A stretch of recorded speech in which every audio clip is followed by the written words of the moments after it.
Бауырды басқарудағы маңызды мәселелердің бірі. Бауыр жеткіліксіздігі бар науқастар. Бауыр жеткіліксіздігінің екі түрі бар. Кенеттен пайда болатын жедел бауыр жеткіліксіздігі. Және бауыр зақымдануы немесе бауыр цирроз аясында пайда болатын созылмалы жедел бауыр жеткіліксіздігі. АКЛФ. Бұл науқастар өте ауыр халде. Бауыр жеткіліксіздігі салдарынан бүкіл дене зардап шегеді. Көпшілігі ұзақ уақыт бойы реанимация бөлімінде емдеуді қажет етеді.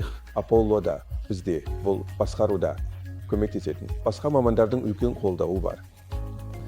Бізде осы науқастарды басқаруға көмектесетін арнайы бауыр анестезиясы және бауыр интенсивті терапия дәрігерлері бар. Және біз қол жетімді барлық озық емдеу әдістерін, соның ішінде плазма емдеу немесе гем сіңіру емдеу түріндегі озық немесе экстракорпоральды бауыр қолдауын қолданамыз.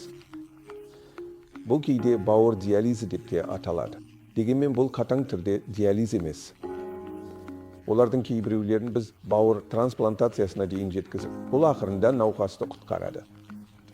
Сонымен біз елдегі барлық жан-жақты 360 градус бауыр жеткіліксіздігін басқаруды ұсынатын бірнеше орталықтардың біріміз.